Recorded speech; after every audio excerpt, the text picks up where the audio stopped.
It's estimated $192 billion every year is what it's costing our healthcare system due to disease and issues as a result of inactivity. I physically get sick, I have to move.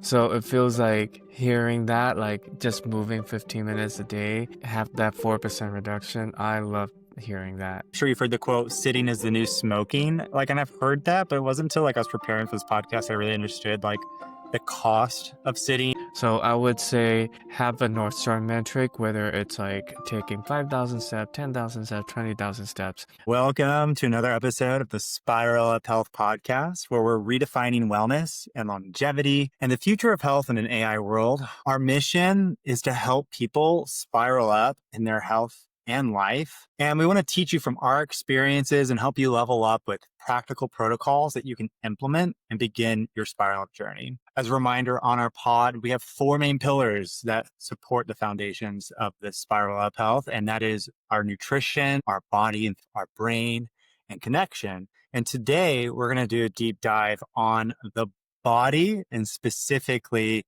the cost of not moving, the cost of inaction, and how that affects our health. Aung, thank you for joining me today, and I'm so glad to have another podcast episode with you. How have you been moving or not moving lately? Just to kick it off with a little bit of a personal life, what does movement look like for you in this season? For me, I am the type of person, if I don't move, if I'm like stationary the whole day on a desk, I would physically get sick. By the end of the day, I would feel indigestion, I will feel icky. So for me, I always have to be constantly moving. And it doesn't mean that I have to go to a gym to exercise or whatnot. I have to be physically on my feet just to like move around the house, do chores, or like if I'm in the office, like just moving around, physically going from point A to point B to go grab something. I can't be stationary at all. So I am all for moving and being on my feet all the time. And yeah, I love that. It's interesting how even though that's the case, we also work as knowledge workers, right? And so we don't get to move every day without intention, right? It takes some effort probably on your part. We're kind of like okay, I've been stuffed up in the house, or the office too long. I got to go on a walk at lunch or something, right? So even though we love it, right, there's so many forces that often come against it. Would you say that's true for you?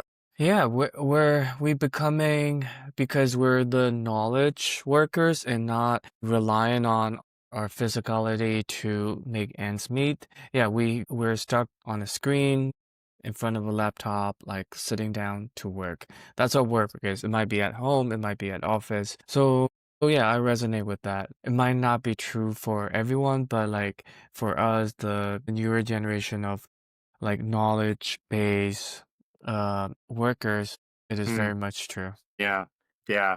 And this is the stat that blew my mind when it comes to the cost of not moving. And it's a literal cost. And that is, and this just came out August of 2025, it's estimated $192 billion every year is what it's costing our healthcare system due to disease and issues as a result of inactivity. Cynic might say that the healthcare industry profits $192 billion a year due to people not moving, right? Depends on how you want to look at it.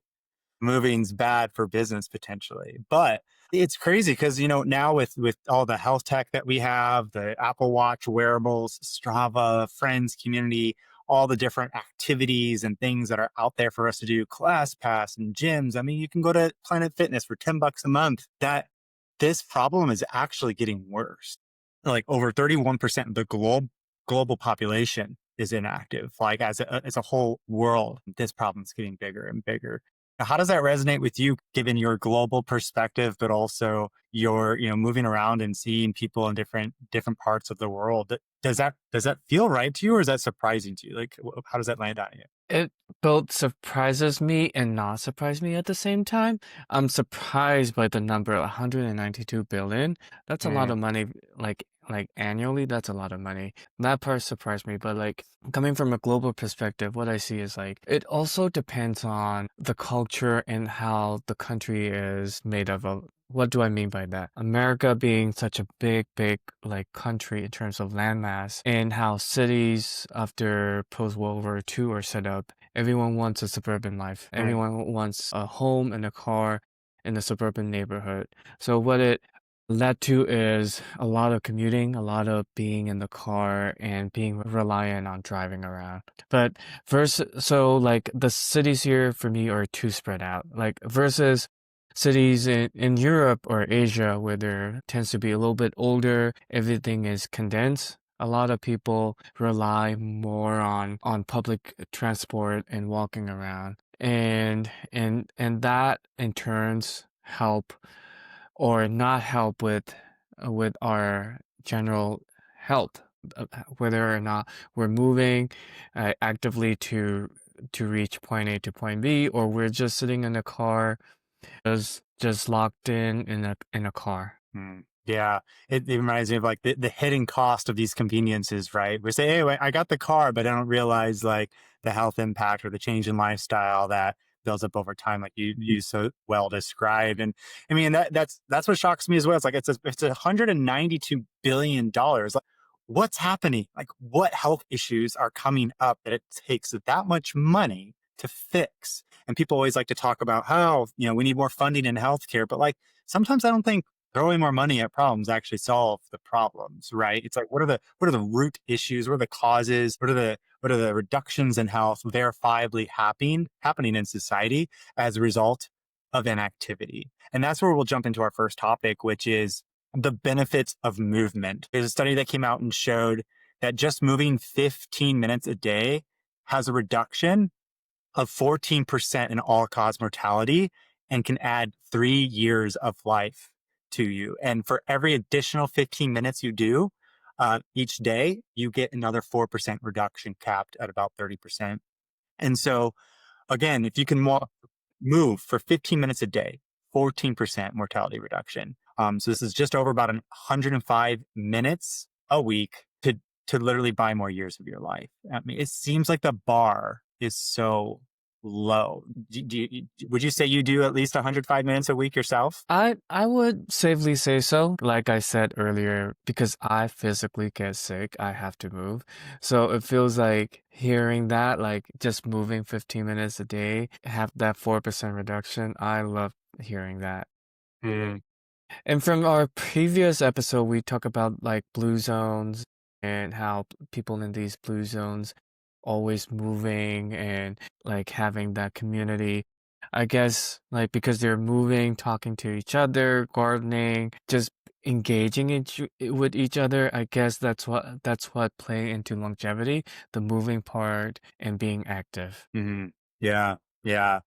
And I guess, maybe for those who might not be familiar, I love this term all cause mortality, like a reduction in all cause mortality. And again, this is a 14% reduction in all cause mortality. And so what this stat means for people and why it's so important is based on my understanding, this isn't the Oxford Dictionary definition, but it means that for any reason, an individual might die as they do statistical analysis. They look at this one activity with all health outcomes and Uh, causality. And then there's a 14% reduction in that. And so I really like stats like this, that affect this number, such as VO2 max or HRV, also are connected with all cause mortality reduction, because it's like a guaranteed, like, okay, I know if I do this, it will be good for me across all of the reasons why I might die. And, I think what might be helpful for some people is, why does just 15 minutes a day make a difference in actually affecting this improvement? We can get super technical. We can keep it pretty simple. We'll kind of go with more of an analogy version of it, but I'm sure you've heard the quote before, of how like a car that sits is bad, right? Like, you let a car sit yeah. long, like it's not good. And I always wondered why, but our body's kind of the same way.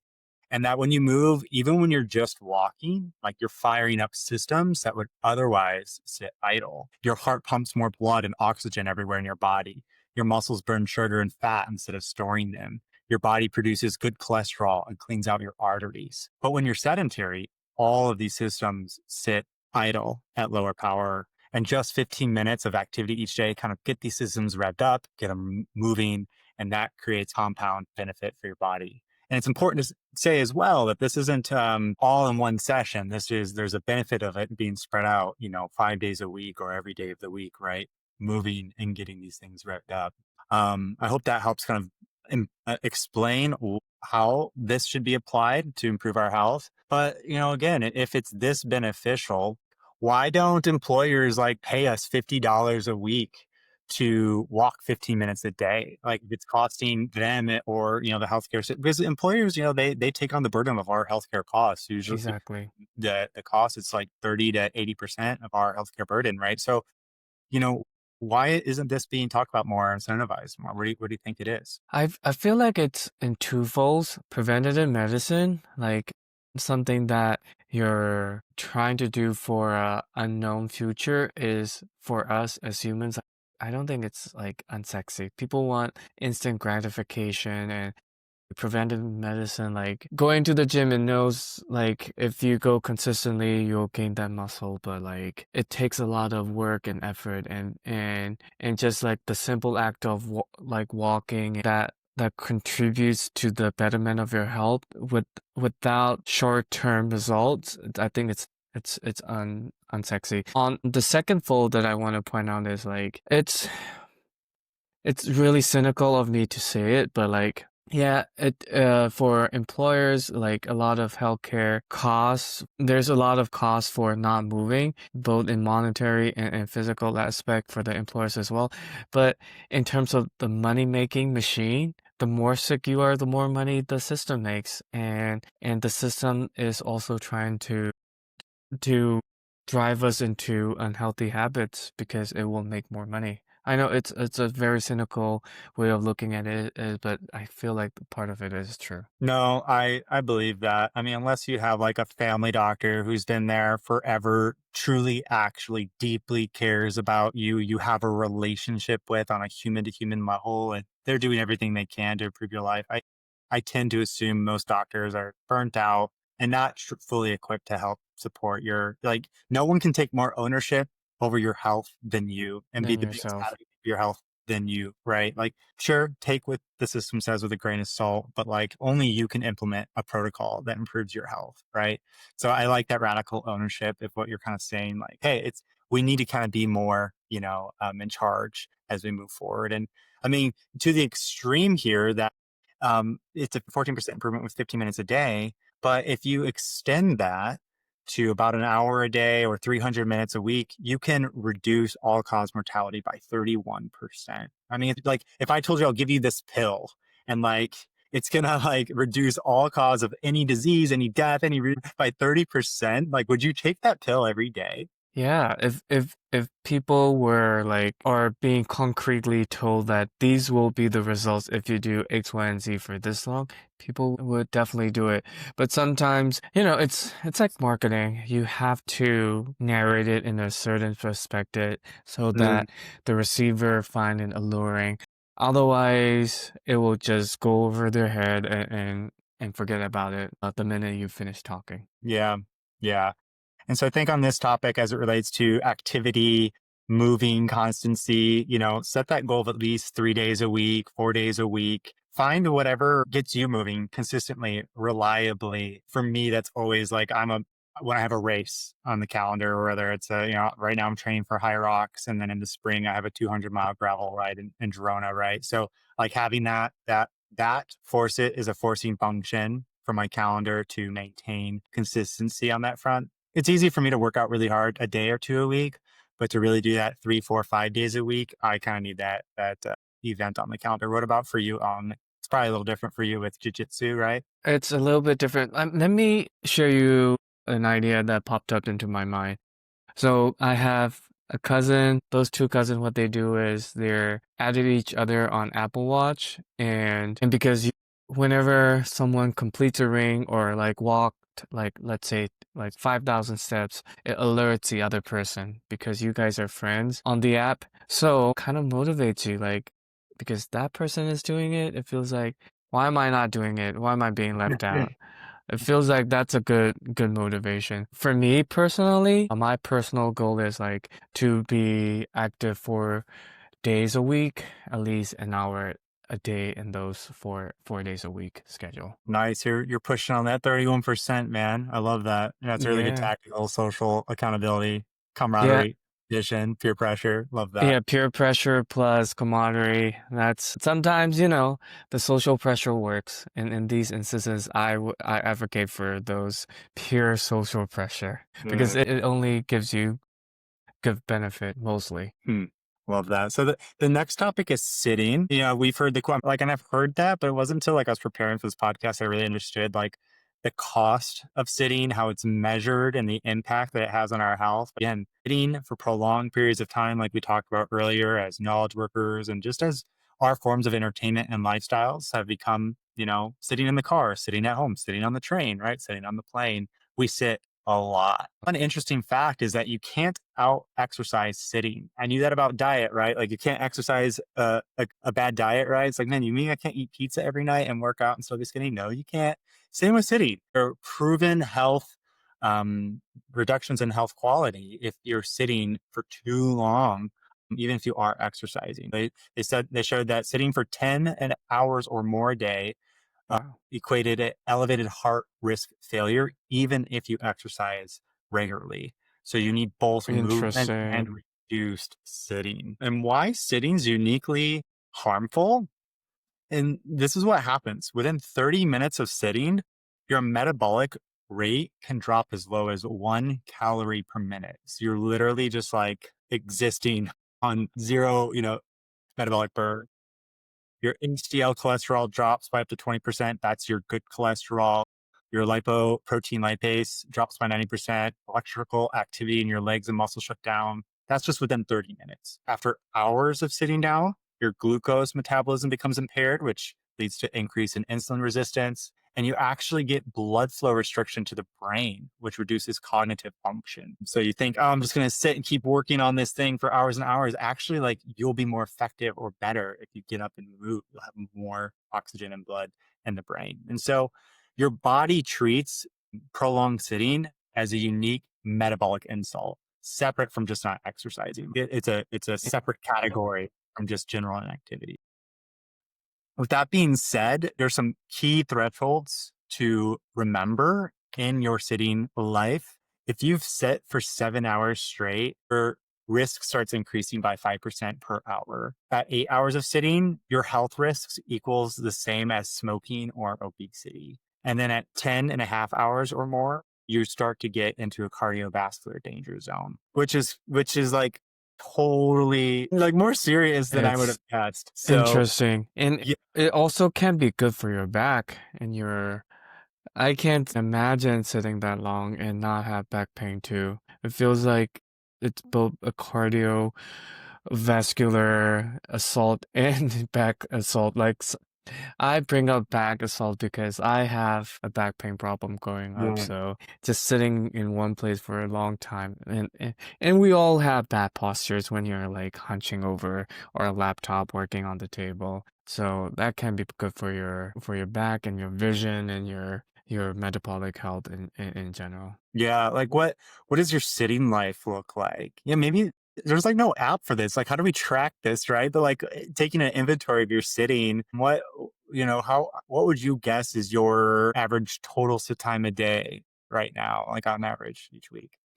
I tried to do a few like Pomodoro sprints of either 3 or 4 days. So that would be somewhere each session is an hour and a half long. So I am still sitting a lot, like somewhere between 5 to 6 hours.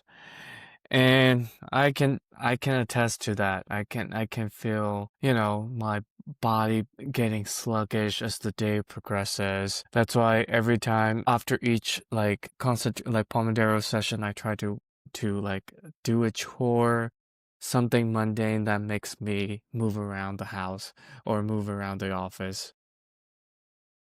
Yeah, and it's funny that the 8 hours time point is the equal like where we start to equal the risk of obesity and smoking. And that's like literally an 8 hour work day. You know what I I know, mean? right? But, That's but in interesting. 8 hours, right? I do love that about working remote. Just like get up and go do some dishes or do some laundry or like kind of like productive tasks that involves moving kind of as the energy wanes. How much are you sitting around these days, Travis? Honestly, dude, this is bad. But literally, I'm probably sitting 12, 14 hours a day. I feel like right now. Yeah. Like I'm working 12 Oh, hours easy. So, I mean, it's bad. I definitely need to practice this breaking it up. It's not continuous sitting, but I definitely need to practice this, breaking it up at least once an hour. And the good news is if you are exercising at least 15 minutes a day, as we previously discussed, you can undo the same risk incurred by the 8 hours of sitting. That 15 minutes a day can kind of help balance things out a little bit. But I think it's this metabolic health factor that's yeah. where it's most drastically like reducing our health, right? Like we're burning like basically 0 calories. Our body's not, being primed to pull the sugar from our bloodstream into our muscles, and this is what causes our body to store this excess energy as fat. And like this is just the beginning of the spiral down, right? Sitting on the couch, scrolling forever, watching shows. And, there's all those other sedentary things that are compounding against this Yeah. equation. So, and then what would be your best advice for like undoing your sitting? How would you recommend for someone to unravel a unhealthy sitting lifestyle? Like we just discussed right now, I would say like we do need to sit down and work, and we can, do really deep work, concentrated work where we're sitting down, phones on silent mode and everything. But after each break, get up, go get water, go make tea. Or the other method is like if you have the bandwidth to purchase is like a standing desk. Some people love whilst standing up, and that's a good way to break the monotony of just sitting down to work. You can stand up and work, sit down and work, stand back up again. So yeah, I would say a combination of have concentrated deep work, but like break it off by doing something mundane of walking around, just getting water or whatever, or getting a stand-up desk. Yeah, I really like that. A stand-up desk. That's a really good point. And I think I have one, but I don't use as much as I should. And so that's a great reminder. And here's a hot take on if you sit 11 hours a day and work out 1 hour a day, are you active or sedentary? Would you say you're an active person or sedentary? That's a really good question. Does my 1 hour really negate all that 11 hours of sitting down? I would say no. I would Mm, say that's a sedentary lifestyle. What does the scientific verdict say? What does the I don't know. research Hot say? takes are what we're going with today. Oh, man. So yeah, key lessons here are stand every 30 minutes, every hour. Understand that sitting negatively reduces your health. Even just moving some doesn't undo all sitting. And this is again for society a huge cause for these increase in healthcare costs. But the next topic is another one that's very preventable, very easy, seemingly at face value to unravel, but really insidious and infectious to our country, and that's diabetes. I don't know if you know this, but 27% of all type 2 diabetes is caused by inactivity, and sitting increases diabetes risk by 112%. And this is the craziest one. If you have diabetes and sit for 8 plus hours, you have a 73% higher death rate. Like, it is That's really high. That's that a is really high so number. crazy. Yeah.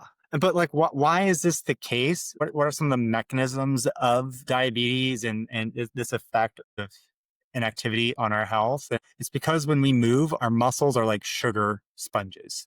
And when we move, they soak up sugar from our blood and use it as fuel. But when we sit for hours, the sponges are kind of like turned off. The door's closed to them and they're not anything. And so when the sugar builds up in our bloodstream, our pancreas, which manages our blood sugar, keeps pumping out more insulin, trying to force that sugar into somewhere, anywhere. But eventually it burns out from overwork. We have insulin resistance. Less sensitive to the insulin itself. It's kind of like the boy who cried wolf, right? It's like, hey, hey, hey, insulin. And it just, after a while, it tunes it out, becomes desensitized. And that's what leads to diabetes. And this is just a result of too much sugar in our bloodstream because our body forgot how to absorb it. And so, again, movement, 27% of all type 2 diabetes is caused by inactivity in some way, shape, or form.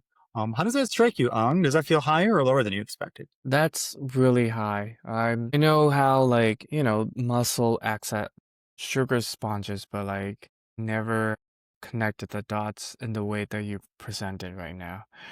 And that's really fascinating. I guess it's also sometimes people are sitting and immobile because of other cofactors. I guess those also played into the part of having higher chances of diabetes. That's really fascinating. And it's crazy how this connects back to, that $190 billion fact that we were talking about for healthcare, right? Like, I don't know this personally, maybe you do, but like the cost of insulin, it's so high, right? And it costs more in America than it does in other countries. And it's quite a drastic difference in that cost.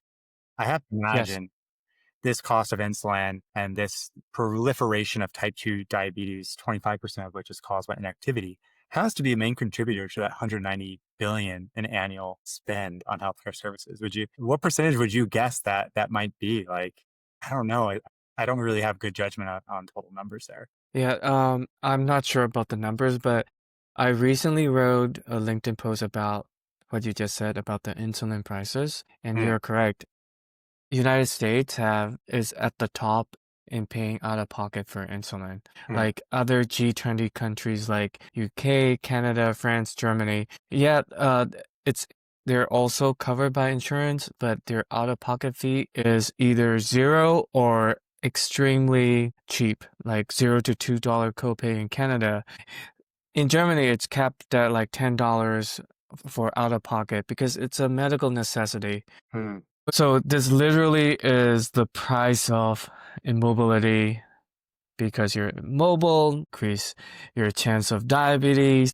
But because of diabetes, you have to pay for insulin and it literally costs you both physically and in terms of financially. And that's mind blowing. Yeah, I'm so glad you did that research. It's absolute nuts, and it kind of makes me thankful for services like Mark Cuban's, Cost Plus company that is really trying to help make these medications and supply pharmaceuticals, generally speaking, more fair. We'll say, with literally the cost plus, their service and provision versus all of these pharmacy benefit managers systems that are just entrenched to maximize profits. And again, so much of this is preventable. Like 27% of people with type 2 diabetes don't even need insulin, yet they're stuck spending hundreds, thousands potentially a month on this. And so, not to judge people in this case, but to more provide hope that there are ways to unravel this. And the next crazy topic to me is how inactivity is affecting the youth. Something that my wife shared with me a long time ago is that like our bodies at certain stages of development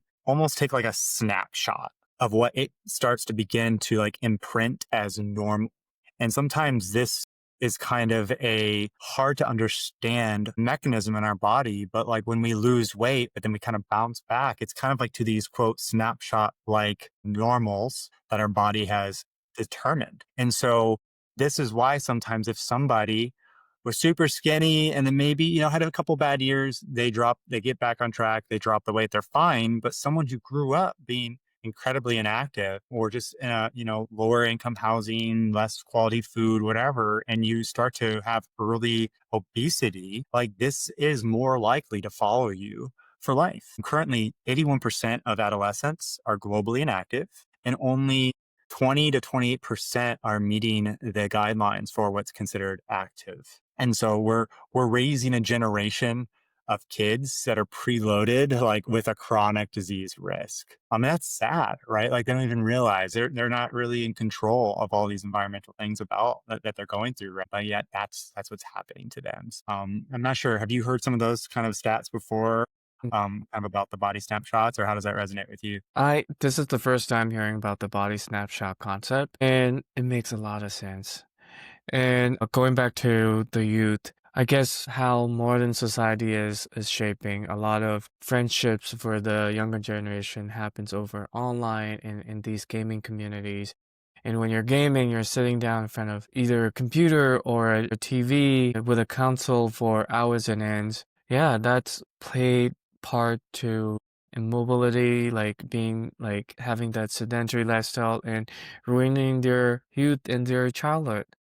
When we think about it like this, it kind of makes sense. Like my childhood versus kids these days. For us, it's like we had a video game, you beat it in like 5 or 20 hours of gameplay. And then you had to like beg your parents, like, hey, mom, I want a new game, right? Wait a couple weeks. The new, like you kind of have these like finite sources of entertainment or activity that were the exception compared to now. I feel like you said, with gaming kids, it's like you can just play forever with anyone in the world Yeah. whenever you want. And I mean, man, if I was a kid today, I feel like I would have been a part of the statistic. Absolutely. And I guess there's also a shift in parenting paradigm. Our generation, our parents would be like, just go outside and play.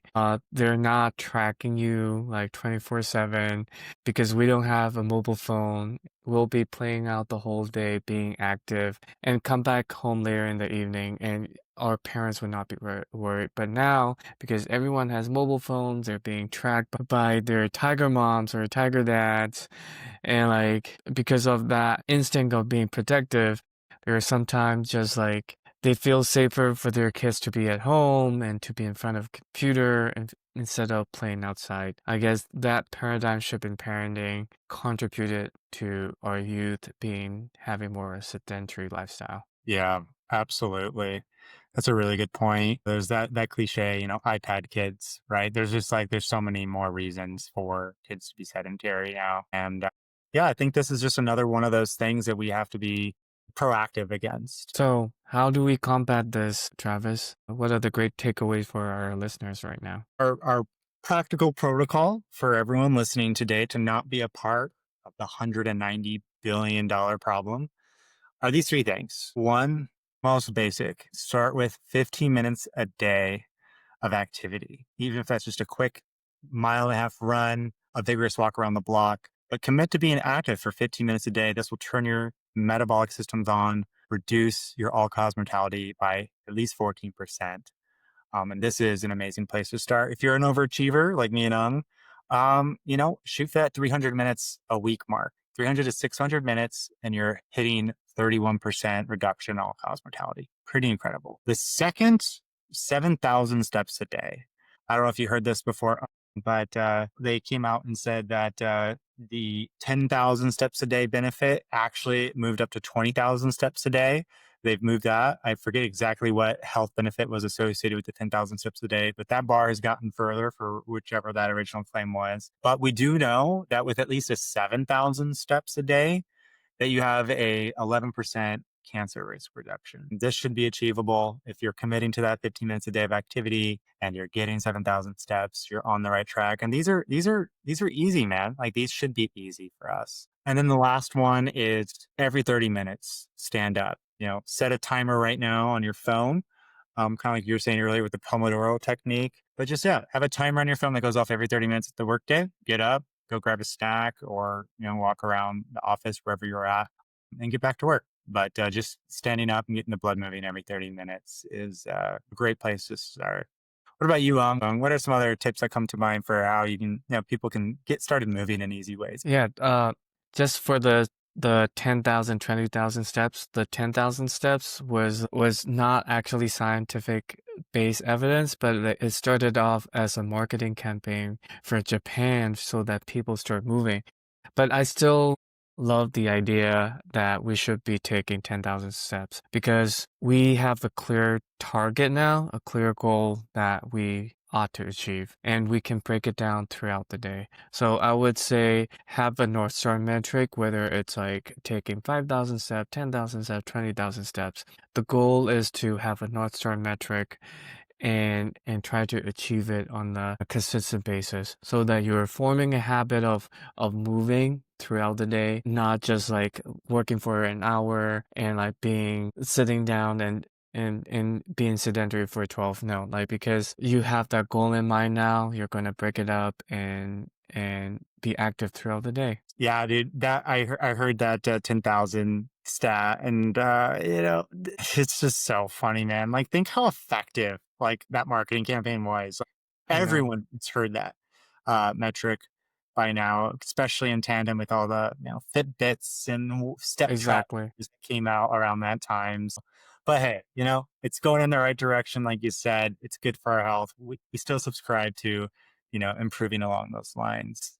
My goal today was to help people understand why we should move and what the cost of not moving is. And I hope that you learned something today. I hope that you think the next time you've been sitting for 8 hours straight, you go, you know what? I'm going to get up and get after it. And more than anything, in subsequent episodes, I really want to unpack more of the benefits of moving and more specific types of movement and the associations with them, such as like high intensity exercise or strength training or cardio, or there's just like a whole world, I think, of benefits that come from movement. But we can't talk about those unless we've committed to just, not moving, if that makes sense. All right. We covered a lot. So today pillar was about the body and movement, and for our next week we're going to be talking about our brain. The idea we have is talking about brain rot and how it's affecting our physical and emotional well-being.